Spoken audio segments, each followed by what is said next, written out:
A cultura organizacional, ela, por definição, ela é manifesta, ela é irradiada, ela é cascateada por meio, vejam só, do comportamento das lideranças. E aqui a gente está falando especificamente da alta liderança. Se esta alta liderança traz comportamentos de uma forma consistente, ela começa a dizer o que é importante.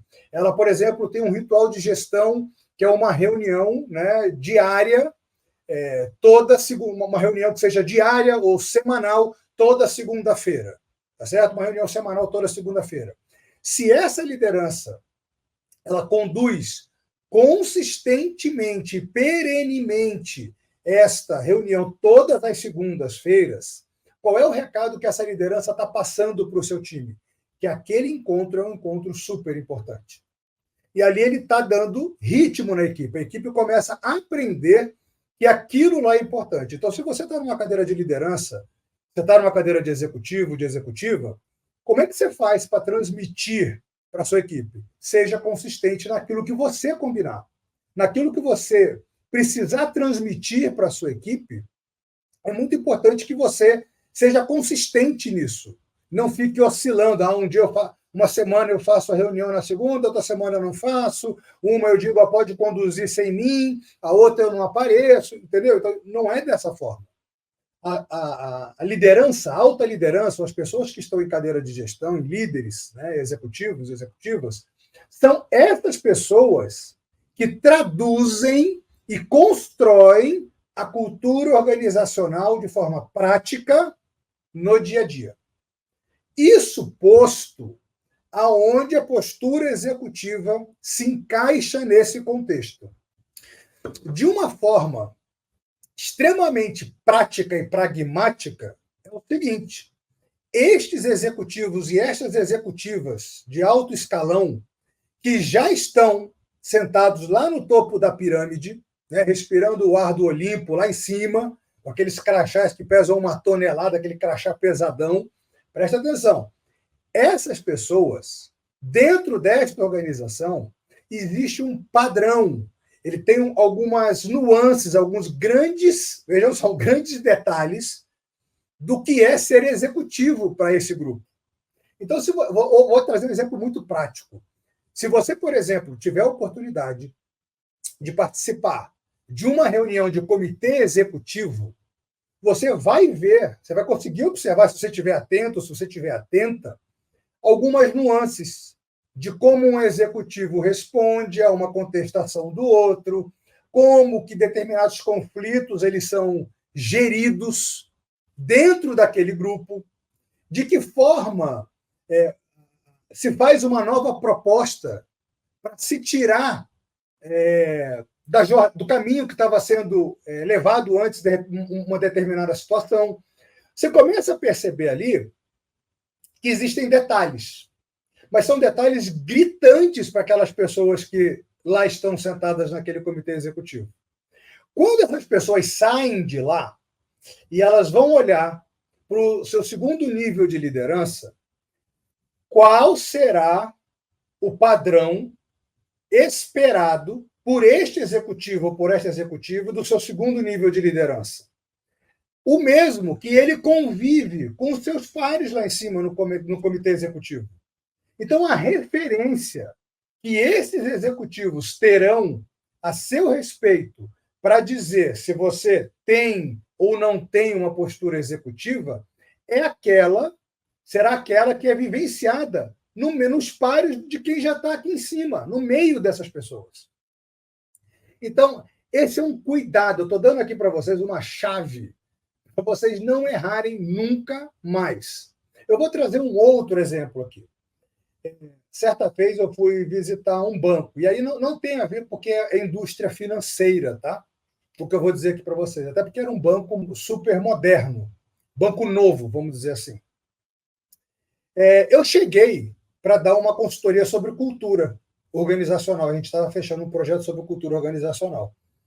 E quando eu chego lá, eu vejo algumas pessoas, alguns colaboradores de chinelo, de alpargata, de bermuda, de camiseta, aquelas camisetas que já foram usadas bastante, que estão até meio desbeiçadas aqui em cima. De novo, eu só estou relatando, isso não é uma crítica, é só um fato que eu estou relatando. Então, você olha aquelas pessoas e toda vez que eu ia falar, por exemplo, com um gerente, a roupa do gerente destoava da roupa do seu colaborador. Olha que coisa interessante. Quando eu fui falar com os diretores, né, na verdade eles já eram os donos, né, os sócios desse banco, o que eu percebi? A roupa dos gerentes era muito mais próxima em termos de estilo, em termos de formalidade, com os diretores do que com seus colaboradores. Aí, por que eu estou fazendo essa ressalva? Isso para mim foi muito gritante. E aí eu fui perguntar, né, como é que vocês trabalham cultura aqui? Eles disseram assim, não, aqui cada um vem da forma... A gente quer que as pessoas se sintam à vontade, olha a estratégia da empresa, que as pessoas se sintam à vontade para elas se apresentarem da forma que elas quiserem. É a melhor coisa para o funcionário. É a melhor coisa para o colaborador, porque ele vai se apresentar da forma que ele é. E ele se apresentando da forma que ele é, a empresa consegue distinguir quem serve e quem não serve, entendeu? Serve ou não serve, também aqui não é pejorativo, mas quem está preparado e quem não está preparado para sentar num cargo de liderança. E muitos colaboradores, inocentemente, acham que isso é uma forma de deixar eles mais à vontade. Por mais que seja, que o clima fique muito mais agradável, que você se sinta muito mais à vontade para ir trabalhar, não se esqueça que você está numa empresa, você não está dentro de casa, você não está trabalhando com amiguinhos. No mundo corporativo, isso também é observado.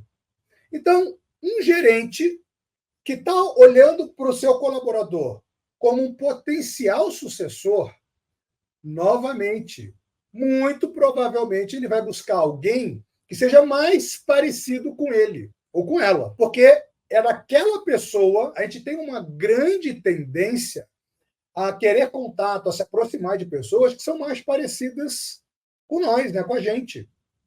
Por quê? Porque o diálogo é mais fácil, você tem mais pontos de interação, você tem muito mais coisa para falar a respeito, existe um alinhamento de pensamento. Então, quando alguém contrata, indica, ou começa a pensar num sucessor, é inevitável, porque todos nós, e isso não é uma peculiaridade de quem está em cargo de liderança, tá? Todos nós temos vieses inconscientes. Todos nós temos. E por nós termos vieses inconscientes, a gente tende a querer estar mais próximo, tende a olhar diferenciadamente para aquelas pessoas que mais parecem com a gente. Olha que coisa doida.